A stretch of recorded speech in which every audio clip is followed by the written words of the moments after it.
For today's 10-minute book talk, I am going to do A Canticle for Leibowitz. Now, this is a truly brilliant book. It's actually brilliant even in the more literal sense of being very bright. It's made up of 3 novellas that Walter Miller published in the 1950s in science fiction magazines. The first one's called Fiat Homo, which is Let There Be Man, or Humanity, human beings. The second one's Fiat Lux, Let There Be Light, basically from the beginning of Genesis. And then Fiat Voluntas Tua, this is Let Your Will Be Done, Thy Will Be Done, from the Lord's Prayer. These 3 sections of the book make up 3 different times at different points in the world. One of them set about 500 years from now, one of them set about 1,000 years from now, and another about 500 years after that, 500 or 600 years after that. These 3 time segments are all timed actually to when this book was originally published. In 1950s, 1960s, in the timeline within A Canticle for Leibowitz, there is a waterless flood, Margaret Atwood might call it, a flame deluge, it's called in the book, a nuclear holocaust that destroys much of humanity and most of civilization throughout the world, so that all that we see in the first book, Fiat Homo, is a tiny world, basically the prairies of the United States, and not very much beyond that.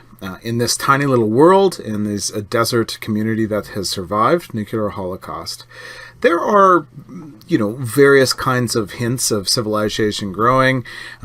Rome has moved itself to this safe civilization and has created a new Rome in the United States, including taking the Shepherd's Ring and the Pope with them. And you have a new city-state that is growing up that is working militarily to try and create an empire. And you also have, the normal religious and daily life. So we have villages of people just trying to survive. We've actually got monks, which is mostly where this book is set. And then we also have bands of mutants, mutant hordes, although they're not terribly large hordes. Basically, the nuclear holocaust has created genetic problems. First, you would just think the birth defects were due to radiation in the soil and the water and the air, but actually these become genetic deformities that pop up generation after generation. So people are born with, one eye, or with extra limbs, or with missing limbs, or with bodies that look monstrous, super big, super small, and even bicephalopods, basically 2-headed people. This sort of mutation continues for 1,500 years after the waterless flood, after the flame deluge. And they are protected by the church. They were originally victims of infanticide. When the children were born, they were killed, but then the church protected them, saying that they were living beings, and so they deserved life. They grow up in orphanages or in homes, but then they would often gather in bands out in the communities, out in the wildernesses, and they would become highwaymen, robbing and stealing and things like that. So this is the kind of civilization, and we pop in about 500 years, 600 years from right now, into a moment where it looks kind of medievally. We actually start with Brother Francis. He's really my favorite character in the whole story. And Brother Francis is on a Lenten fast in the wilderness in an old civilization. This old civilization will turn out to have been a scientific facility of some sort in a town, or on the outskirts of a village around a scientific outpost, and including a nuclear bunker, a nuclear safety bunker.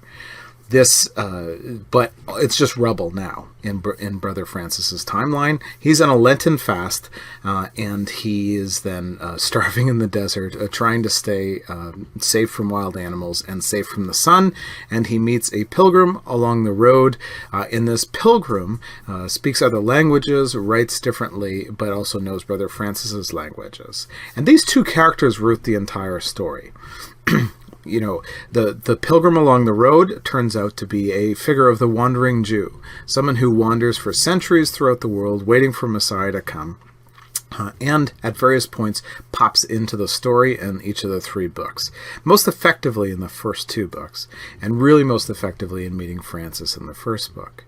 He helps Francis find a stone, and in doing so leads Francis to discover some documents that are linked to the Saint Leibowitz, or the Blessed Leibowitz, who they want to be a saint. Now, Leibowitz is in the title, and what is the Canticle? Okay, Leibowitz was basically a Jewish a Jewish scientist of the 20th centuries in America. After the Holocaust, his wife died, and he decided to go and become a monk. He became Catholic, converted, took up vows, and his order was dedicated to saving civilization's materials. So they became bookleggers in a society like bootleggers, but they smuggled books, they copied ideas, they created scriptoriums, and in a generation that was burning all books and trying to eradicate all knowledge. And they dedicate themselves in a small monastery in the desert, maybe somewhere around Utah or close to the mountains. And their whole life is dedicated to keeping knowledge they don't even understand. These are like, the Irish monks of medieval period, as you can get in Thomas Cahill's book, How the Irish Saved Civilization. It's a brilliant and beautiful book. It's the same kind of thing. These monks holding on to civilization's knowledge until some future generation can come and use it well.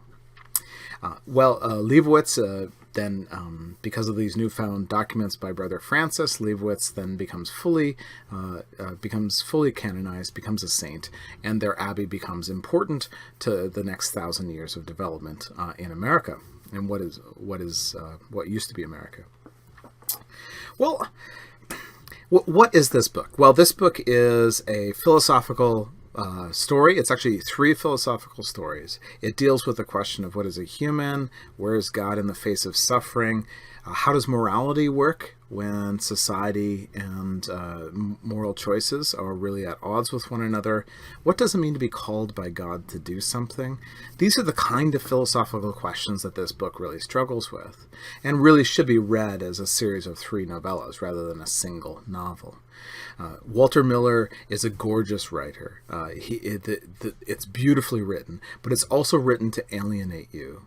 I mean, how many of us have a lot of friends that are, say, monks, right?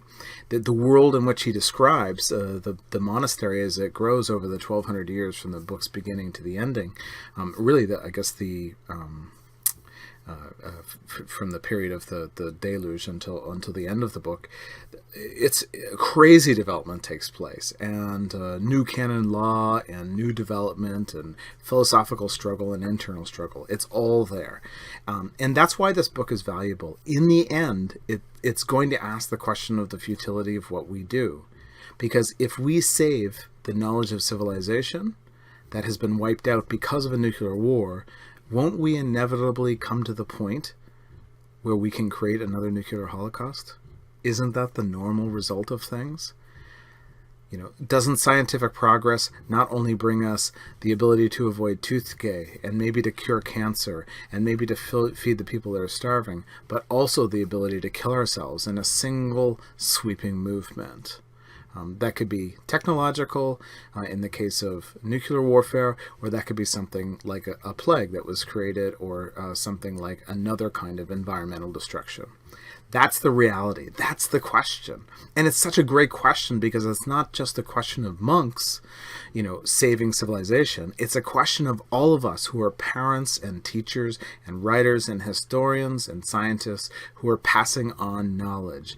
What we do is dangerous. And so what we do can't be done unless it's also done within a context of how to think about ethics and how to rule and teach and lead and parent well.